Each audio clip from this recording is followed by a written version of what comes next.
শুভ সকাল আমার প্রিয় পরিবার, তোমরা সকলে কেমন আছো? আশা করছি যে যেখান থেকে ব্লগটা দেখছো সকলে ভালো আছো। তোমাদের আশীর্বাদ ও ভালোবাসার সাথে নিয়ে আজকের ব্লগটা শুরু করলাম। এখন বাজে ঘড়ির কাঁটায় ঠিক সকাল 7টা। কালকে সারা দিন জার্নি করাতে আজকে আর সকাল সকাল উঠতে পারিনি, একটু বেলা হয়ে গেছে। তো বন্ধুরা, জানো তো, কোথাও ঘুরতে গিয়েও না শান্তি নেই। একার সংসার, বাড়ি এসেই কিন্তু একেবারে কোমর বেঁধে সমস্ত কাজে নেমে যেতে হয়েছে।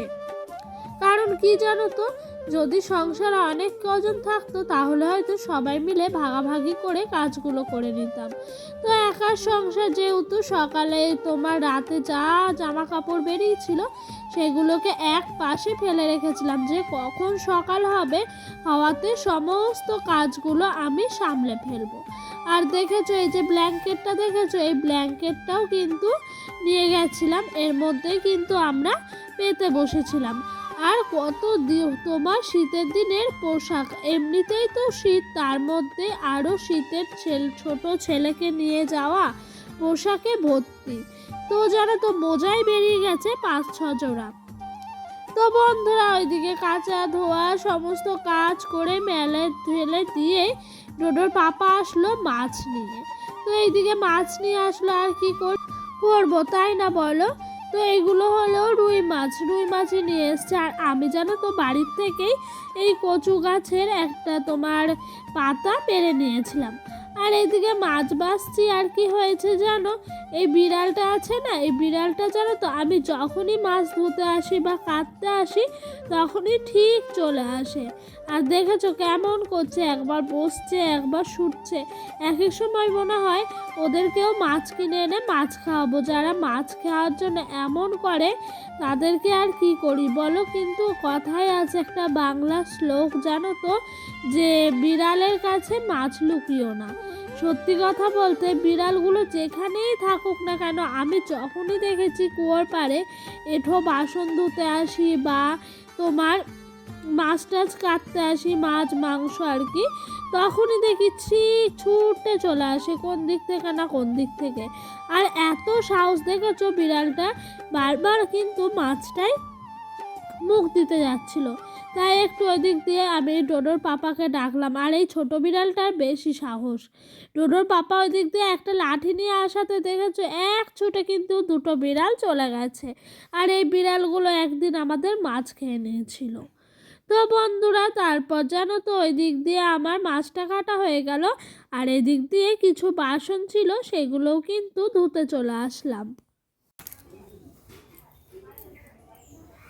আর জানো তো বন্ধুরা, আমাদের সংসারের মধ্যে না যতই দেখি সারাদিন বাসন বেজে যায়, বাসন বেরোনোর কিন্তু শেষ হয় না।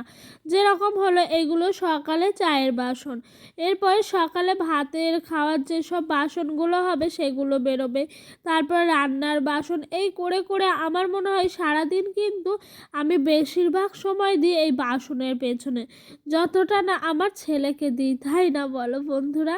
এরকমটাই আমার মনে হয়। তো বন্ধুরা, চলো তোমাদের সঙ্গে বাসন ধুতে কিছু সুন্দর সুন্দর কমেন্টের উত্তর দেওয়া যাক। এক দিদিভাই আমাকে কমেন্ট করেছে, আজকের ভিডিওটা খুব ভালো লাগলো। তো দিদিভাই প্রত্যেক দিনই আমার ভিডিও দেখে আমি জানি। তো দিদিভাই তোমাকে অসংখ্য অসংখ্য ভালোবাসা গো। তো বন্ধুরা, কথা বলতে বলতে এদিকে বাসনগুলো মাজা হলো, সমস্ত কাজ গুছিয়ে নিয়ে চলে এসেছি এইদিকে একেবারে মাছ ভাজতে। তো বন্ধুরা, চলো মাছগুলো ভাজতে ভাজতে তোমাদের সাথে সুন্দর সুন্দর আমার কিছু মনের কথা শেয়ার করি। আমার জানো তো, যখন প্রথম প্রথম বিয়ে হয়েছে আমাকে শ্বশুরবাড়ি থেকে বলতো কাঠের উনানে রান্না করতে, তখন না এত বিরক্তিকর লাগতো, মনে হতো এগুলো কেন আমাকে বলছে, আমি তো কোনো দিন করিনি আর আমি কোনো দিন এগুলো করতেও পারবো না। তো জানো তো, মানুষ সময়ের সঙ্গে না সব কিছু তাল মিলিয়ে চলতে চলতে সমস্তটাই শিখে যায়। আর সত্যি কথা বলতে জানো, যখন আমার বিয়ে হয়েছে প্রথম প্রথম আমাকে আমার শাশুড়ি মা, শ্বশুরমশাই, তারপর বর সবাই মিলে মানে বাধ্য করতো রান্না করার জন্য। তো আমি চাইতাম না, তাও কিন্তু এক একদিন যেতেই হতো রান্নার ধারে। তো তখন আর কি করব, আমার বরমশাই যেন এসে আমাকে সাহায্য করতো। মানে আমি যে কাঠগুলো আছে কিভাবে ধরাবো কিচ্ছু জানি না, আমাকে সমস্তটাই এনে শ্বশুরমশাই জোগাড় করে দিত যে উনান ধরিয়ে রান্না করে ফেলো। রান্না তো আমি করতে জানি, কিন্তু সেটা তো আমি গ্যাসে পারবো, উনানে তো কখনো পারবো না। তো আমার বরমশাইয়ের কাছে কিন্তু আমার কাঠের উনানে রান্না করার হাতে খড়ি। ওই আমাকে প্রথম একদিন শিখিয়েছে যে এই পাটকাঠিগুলো আছে এগুলোকে সমান ভাগে ভাঙো, ভাঙার পর এগুলোকে গ্যাস লাইট দিয়ে তুমি আগুনটা জ্বালাও, দেখো সুন্দর করে কিন্তু কাঠগুলো জ্বলে যাবে। আর সত্যি কথা বলতে প্রথম যেদিন আমি কাঠের উনানে এভাবে রান্না করলাম বেশ মজাই লাগলো। তারপর থেকে নিজেই দু একদিন করে যেতাম যে আমি ধরাবো ভাতটা, আমি বসাই, আমার শাশুড়িকে বলতাম আমি করব, এরকমভাবে আগ্রহ নিয়ে নিয়ে করতাম। করতে করতে কিন্তু এখন দেখেছো কি সুন্দরভাবে গুছিয়ে বসে সমস্ত রান্নাটাই করে ফেলি।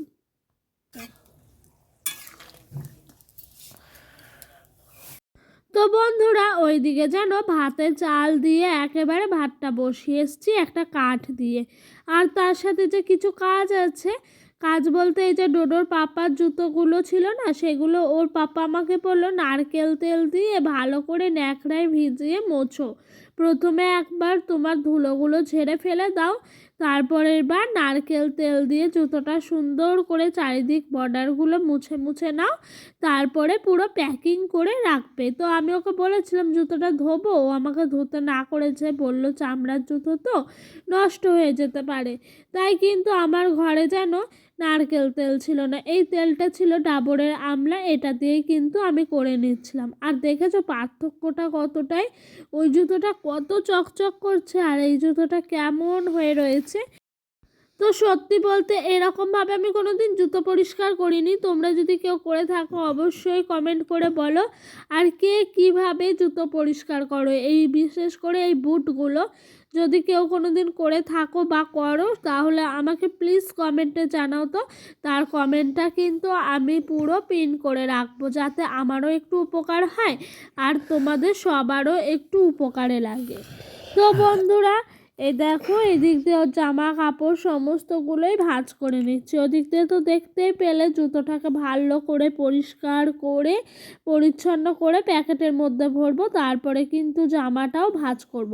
আর জামাটা যেন দাঁড়িয়ে দাঁড়িয়ে আমি ভাঁজ করতে পারি না, মানে খাটের ওপরে হয় ফেলে না হয় মেঝেতে ফেলে করতেই আমার কিন্তু বেশি সুবিধা হয়।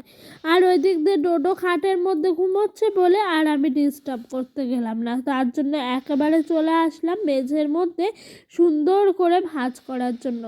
আর আমি পুরো পারফেক্টভাবে পারি না, তবু যেটুকু পারি সেটুকু কিন্তু কাজ চলে যাওয়ার মতো হয়। তো জামাটা দেখেছো কত সুন্দর করে একটা ভাঁজ এলো শেপে।